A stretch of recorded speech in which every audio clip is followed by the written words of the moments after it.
Welcome to GMAT Tuesdays. My name is Kevin, and guess what? It's Tuesday. Today, we're talking about GMAT syllabus.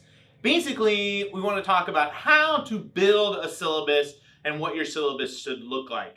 I'm going to follow very roughly the format of some of our Magoosh GMAT syllabi. I'll have links to them below. We call them study schedules, and they're broken down into 1 month, 3 months, 6 months. And so you can take a look at those to see see more tangibly what I am talking about. So the first thing you want to think about when you're building a syllabus is materials. What materials should you use? Well, if you were to only buy one thing, you should buy the GMAT official guide to the GMAT. So that's GMAC. That is the official book made by the people who make the GMAT. And it's a big book. There's a 13th edition out. And that will be the best resource to use if you were to only purchase one thing. If you were to purchase 2 things, I would recommend that and a premium Magoosh account, because then you'll have all the strategies that you need for the test, because the official guide doesn't go into strategies, it's just practice questions. On top of that, there's a lot of free materials out there. I'm sure you can find a ton of them. Again, I'll put some links below to some of ours. We have idiom flashcards, which are super helpful. We have math flashcards for practicing concepts and reviewing concepts. We have an integrated reasoning ebook that's free. We also have a GMAT just ebook, a general GMAT ebook that is also free. You'll find links to those below as well. So all of those would be great resources to use during your preparation. One thing to think about is how long to spend studying. The longer that you spend studying, the more materials that you're going to need.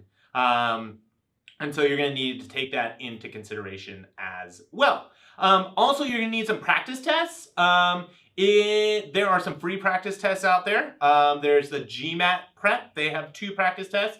These are practice tests that are made by the people who make the GMAT again. And that's free, and I'll put a link again below to that as well. And Manhattan also puts out a free GMAT, which is awesome. That's really cool. So you can use that as well. And again, if you sign up for a Magoosh account, you can get 2 practice tests from us also.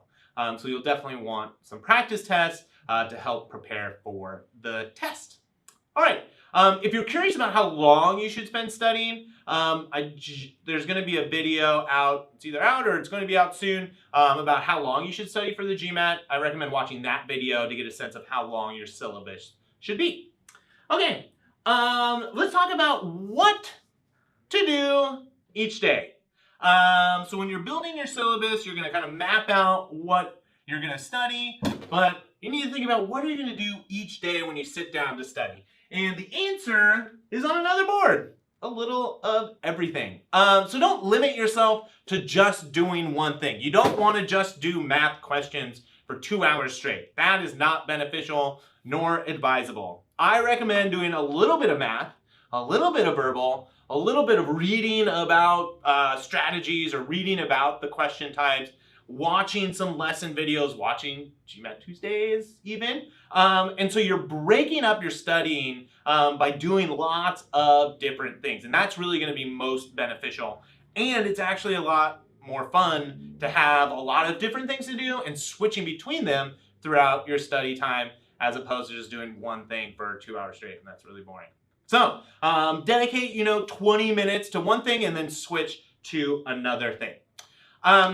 So I'm going to talk now sort of about the syllabus in the beginning, middle, and end parts. So in the beginning of your syllabus, really the first thing you want to do is figure out your level. Where are you at? What are your strengths and what are your weaknesses? So if you end up getting the official guide, there's a diagnostic test in there that you can take at the very beginning. That'll give you a sense of where your strengths are and where your weaknesses are, and then you can know where to focus your time. Also in the beginning, you want to take the time to brush up on those math concepts that you might have forgotten since high school, to start reading, and also to just learn about the test. Learn about all the question types, learn about the common wrong answers associated with different question types, learn about the pacing that you're going to need to use during the test. Try to just fill your brain with knowledge about the format and structure of the GMAT. That's going to be really helpful in the beginning. In the middle of your studies, kind of the core part of your studies, you're going to want to do practice problems. You're going to want to learn about different concepts, watching lesson videos. And I would aim to do about 20 to 40 questions a day. So I know that's a big range. It really depends on how much time you have to study. But try to at least do 20, and if you have the time, do 40 questions. And again, I recommend don't just do a big chunk at once. Do 10, then stop, review those 10, see what went wrong, check your mistakes, write down what your mistakes were, try to understand how things went wrong so that you can avoid them in the future. And then move on and do another 10. In the beginning, when you're learning concepts, you don't need to necessarily set a timer, but as quickly as possible, turn a timer on and start doing practice problems with the timer so that you can practice your pacing, because it's one thing to answer these questions without a timer, and it's another thing to do it with a timer. It's much harder with the timer, as you would imagine. Another important thing to build into your syllabus is review.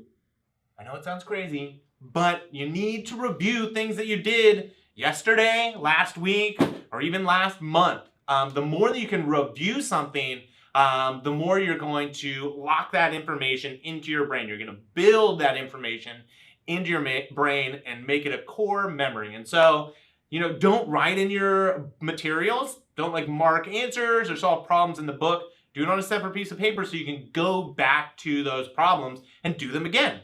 Do problems 2 or 3 times. Separate, maybe 2 weeks between doing the problems. But that sort of repetition and review will help you to understand these concepts and really be prepared for the test. Okay, and finally, at the end of your syllabus is when you want to start taking practice tests. So depending on how many practice tests you have, you're going to want to start doing them either 2 weeks or 3 weeks before the test. So below there's links to 3 free practice tests. So at least 3 weeks before the test, you're going to want to take a complete practice test, no distractions. Go to the library, go somewhere where you're not going to be distracted or disturbed, and sit down and take a complete test uninterrupted, just as it's going to be on test day. So you can practice your pacing. You can feel what it's like to sit for a test for that long. Start building up your stamina so you're ready to dominate the GMAT.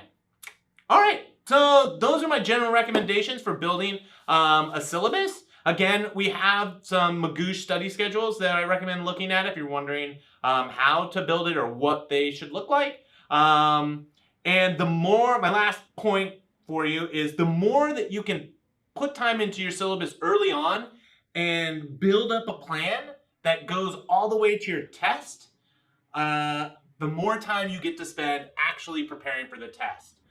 You don't want to have to spend a big portion of your day or even a medium-sized portion of your day figuring out what to do. Spend the time right now, sit down and map out what you're going to do each day until the test, and then it's super easy to just sit down and do what you have to do. You don't have to think about what you're going to be doing, which will save you a lot of time and energy. All right, if you have any questions about syllabuses or you just want to say hello, feel free to leave a comment down below. And I'll be back here next Tuesday talking about GMAT stuff. Be excellent to the universe.